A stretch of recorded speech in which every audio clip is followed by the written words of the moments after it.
Hello and welcome. I am Gimba Umar. Tonight, 6 inmates, including 2 accused of receiving arms allegedly from Senator Dino Melaye, escaped from prison in Kogi State as police threatens to declare Senator Melaye and others wanted.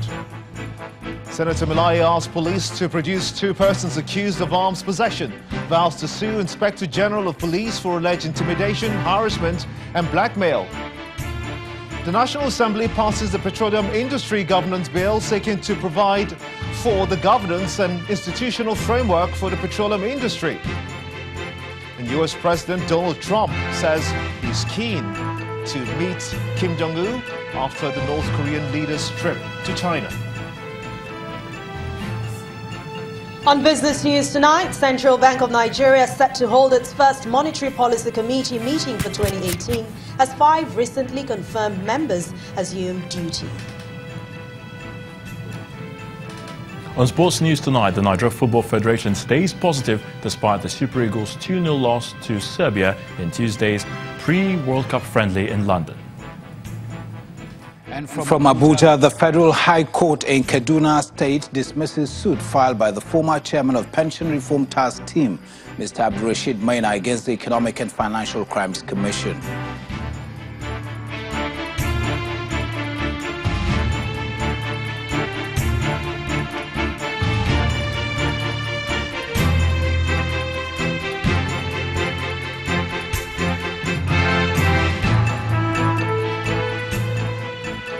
Six suspects awaiting trial for different crimes, including kidnapping and illegal possession of firearms, have escaped from the police custody in Lokoja, the Kogi state capital.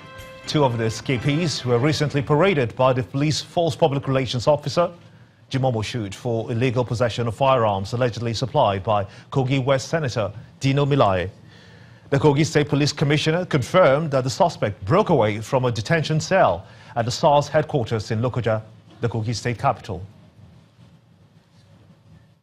They said, what's the relationship between you and Dino, Senator Dino Melaye? Force Public Relations Officer Jimoh Moshood parading 2 suspected political thugs who allegedly work for the senator representing Kogi West, Dino Melaye. My name is Kabiru Shaidu. My people, they call me Osama.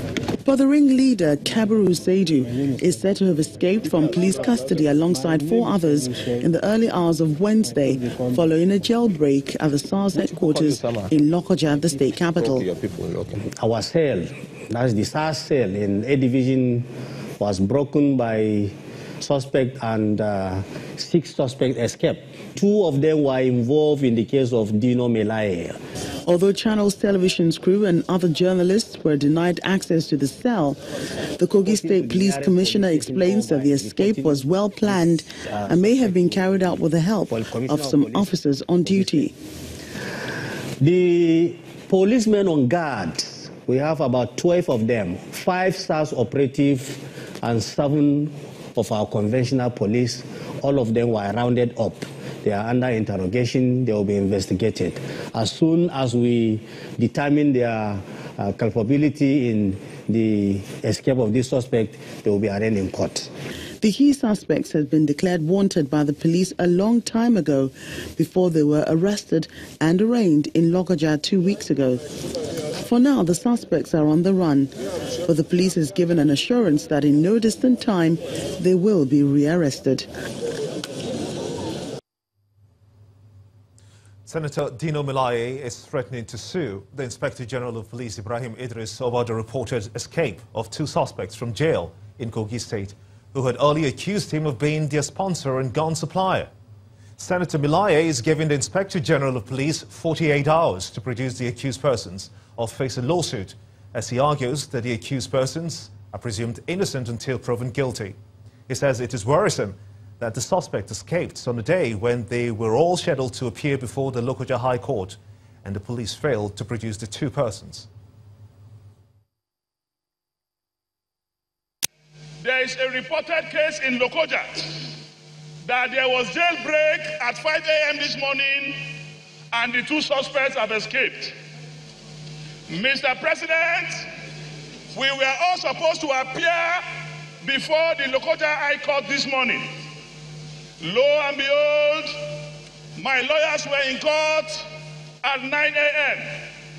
and the case was called up, and the prosecutor, the Nigerian police, could not produce the two accused persons.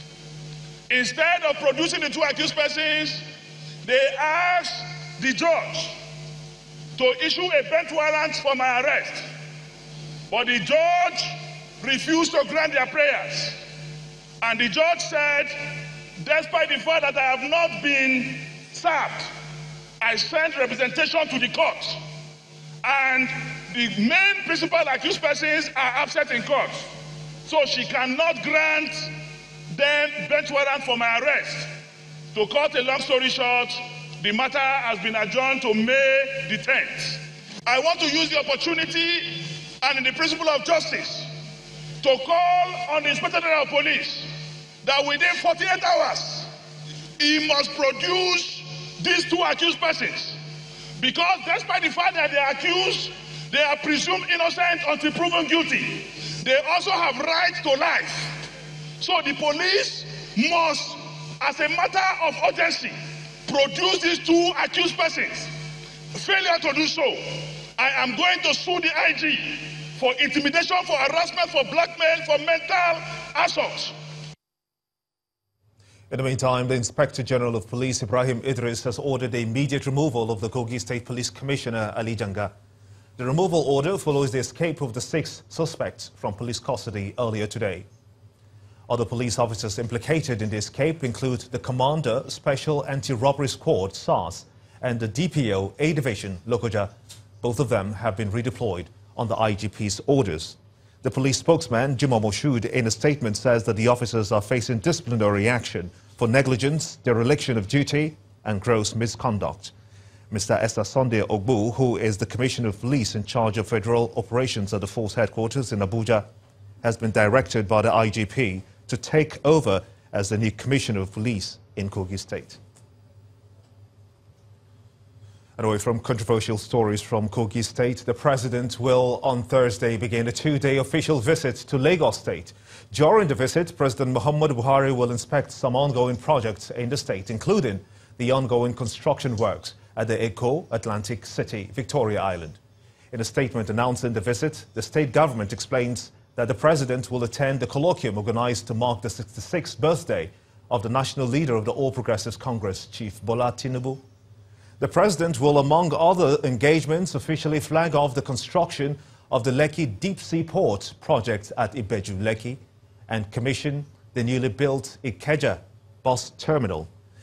The state government has also declared tomorrow a public holiday for workers in the state to ease movement while the President's visit lasts. Meanwhile, the State Police Command has announced that traffic will be diverted from some roads ahead of the visit. The affected roads are the Bank Anthony Way at Ikeja, Agege Motor Road, and Ahmadu Bello Way in Victoria Island.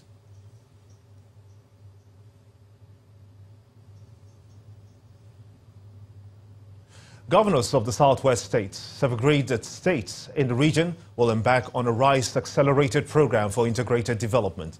The project is tagged Western Rapid. The governors made this agreement after a 2-day summit in Lagos where crucial economic policies that will improve the livelihood of the people in the region were discussed.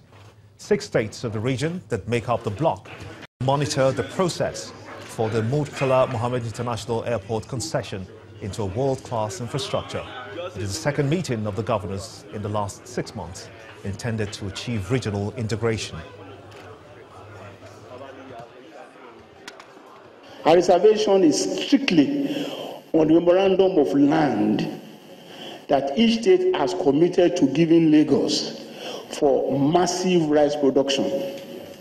It has to do with the Odua Investment Company Limited, which I had announced to you that Lagos is now a shareholder, like every one of the 6 states in the region. So Lagos has been admitted today, and 150 million shares of the company has been allotted to Lagos, which Lagos will purchase at premium to increase the capacity of the company and help engineer a geometrical rise in the clout and capacity of Odua Investment Company. Our reservation has something to do with that. What is expressed reservation on is on the memorandum on land acquisition, which each state has committed to giving Lagos to farm and promote massive rice cultivation and production. The federal government is to rehabilitate the Ikorodu-Shagamu Road in Lagos State. The Federal Executive Council has approved a sum of over 20 billion naira for the project, which aims to ease traffic flow and boost business. The road project is one of the 3 approvals by the Council, which also reviewed the performance of the Ministry of Sports and Youth Development and that of Labour and Employment since 2015. Correspondent Ibrahim Adra reports. President Muhammadu Buhari and other council members believe the Ikorodu-Shagamu Road is a key artery with great potentials to boost commercial activities. The significance of the award of this contract is that it will reduce road accidents and loss of lives, of course.